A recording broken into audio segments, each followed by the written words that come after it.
ଆଜି ଆମେ ଏମିତି ଗୋଟେ ରହସ୍ୟ ଉପରୁ ପର୍ଦ୍ଦା ଉଠାଇବା ଯାହା ଯୁଗ ଯୁଗ ଧରି ଆମ ସମସ୍ତଙ୍କୁ ଆଶ୍ଚର୍ଯ୍ୟ କରିଆସିଛି। ଏଇଟା ହେଉଛି ପବନପୁତ୍ର ହନୁମାନଙ୍କର ଅମରତ୍ୱର କାହାଣୀ। କ'ଣ ସତରେ ସେ ଆଜି ବି ଆମ ଭିତରେ, ଆମ ଚାରିପାଖରେ ଅଛନ୍ତି? ଚାଲନ୍ତୁ ଏହି ଗଭୀର ରହସ୍ୟକୁ ଟିକେ ଖୋଜିବା।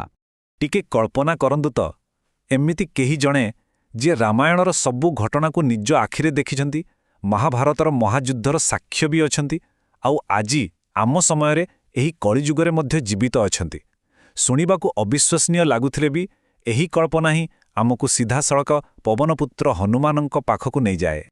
ଆମ ପୁରାଣ କହେ, ଯେଉଁଠି ବି ଶ୍ରଦ୍ଧାର ସହ ପ୍ରଭୁ ଶ୍ରୀରାମଙ୍କର ନାମ ନିଆଯାଏ, ସେଠାରେ ହିଁ ହନୁମାନ କୌଣସି ନା କୌଣସି ରୂପରେ ଉପସ୍ଥିତ ଥାଆନ୍ତି। ତାଙ୍କର ଏହି ଅମରତ୍ୱ କେବଳ ଗୋଟିଏ ଶକ୍ତି ନୁହେଁ, ଏହା ଏକ ଗଭୀର ଭକ୍ତି ଆଉ ସମର୍ପଣର ପ୍ରତୀକ। ହେଲେ ହନୁମାନଙ୍କ ଅମରତ୍ୱର କାହାଣୀକୁ ଠିକ୍ରେ ବୁଝିବାକୁ ହେଲେ ଆମକୁ ପ୍ରଥମେ ଗୋଟିଏ ଶବ୍ଦର ଅର୍ଥ ଜାଣିବାକୁ ପଡ଼ିବ, ଆଉ ସେ ଶବ୍ଦଟି ହେଉଛି ଚିରଞ୍ଜୀବୀ। କାରଣ ଏହି ଗୋଟିଏ ଶବ୍ଦ ଭିତରେ ହିଁ ତାଙ୍କ ଅମରତ୍ୱର ସବୁଠୁ ବଡ଼ ରହସ୍ୟ ଲୁଚି ରହିଛି। ତ ଚିରଞ୍ଜୀବୀମାନେ କିଏ? ସିଧା କଥାରେ କହିଲେ, ଏମାନେ ହେଉଛନ୍ତି ସେହିଭଳି କିଛି ମହାପୁରୁଷ ଯେଉଁମାନଙ୍କୁ ସମୟ କି ମୃତ୍ୟୁ ଛୁଇଁପାରେ ନାହିଁ। ବିଶ୍ୱାସ କରାଯାଏ ଯେ ସେମାନେ ଏହି କଳିଯୁଗର ଶେଷ ପର୍ଯ୍ୟନ୍ତ ପୃଥିବୀରେ ରହିବେ। ଆଉ ଏହି 7 ଜଣ ମୁଖ୍ୟ ଚିରଞ୍ଜୀବୀଙ୍କ ଭିତରେ ହନୁମାନଙ୍କ ସ୍ଥାନ ବହୁତ ଖାସ୍। ଜାଣନ୍ତି କାହିଁକି? କାରଣ ତାଙ୍କୁ ଯେଉଁ ଅମରତ୍ୱ ମିଳିଛି ତାହା କୌଣସି ଅଭିଶାପ ନୁହେଁ କି କୌଣସି ବାଧ୍ୟବାଧକତା ନୁହେଁ, ବରଂ ଏହା ହେଉଛି ତାଙ୍କ ନିଃସ୍ୱାର୍ଥପର ଭକ୍ତିର ଏକ ମଧୁର ଫଳ।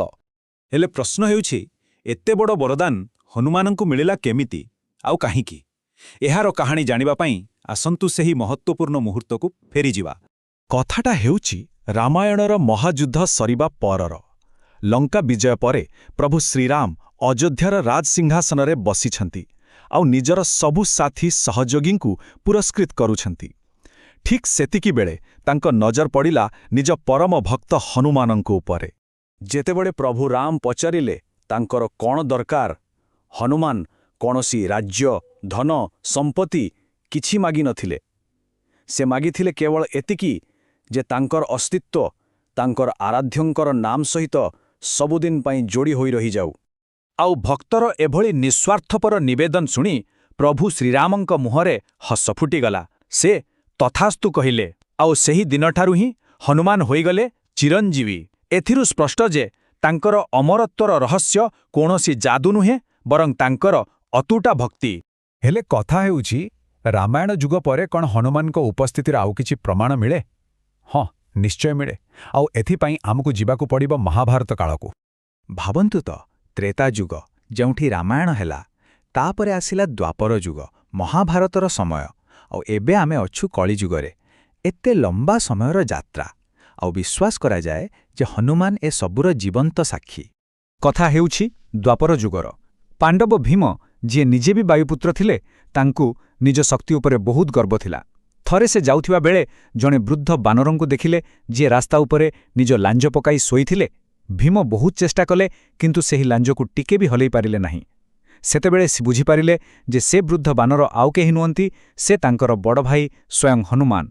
ତ ମହାଭାରତରେ ହନୁମାନଙ୍କ ଉପସ୍ଥିତିର 2ଟା ବଡ଼ ପ୍ରମାଣ ମିଳେ।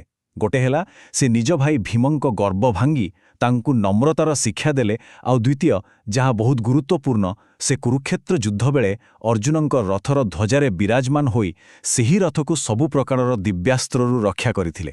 ଏ ତ ଗଲା ଦ୍ୱାପର ଯୁଗ କଥା।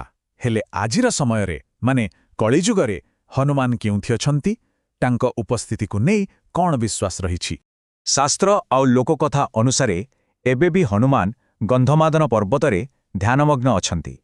ଆଉ କୁହାଯାଏ, ଯେତେବେଳେ ବି କୌଣସି ଭକ୍ତ ସତରେ ସଙ୍କଟରେ ପଡ଼ି ନିଷ୍ଠାର ସହ ତାଙ୍କୁ ଡାକେ, ସେ ସାହାଯ୍ୟ କରିବା ପାଇଁ ନିଶ୍ଚୟ ପହଞ୍ଚି ଯାଆନ୍ତି। ଆଉ ଏ ବିଶ୍ୱାସ କେବଳ ପୁସ୍ତକରେ ହିଁ ନାହିଁ, ଆଜି ବି ଆମ ଓଡ଼ିଶାର ଅନେକ ମନ୍ଦିରରେ ଅନେକ ଭକ୍ତଙ୍କଠାରୁ ଶୁଣିବାକୁ ମିଳେ। ଯେତେବେଳେ ସେମାନେ ପୁରା ମନପ୍ରାଣ ଦେଇ ପୂଜା କରନ୍ତି, ସେମାନେ ଏକ ଅଦ୍ଭୁତ ଦିବ୍ୟ ଶକ୍ତିର ଉପସ୍ଥିତି ଅନୁଭବ କରନ୍ତି, ଆଉ ସେମାନେ ମାନନ୍ତି ଯେ ଏହା ହିଁ ହେଉଛି ପବନପୁତ୍ରଙ୍କ ଆଶୀର୍ବାଦ। ତେବେ ଏତେ ସବୁ କଥା ପରେ ଆମେ ଶେଷରେ କ'ଣ ବୁଝିଲେ?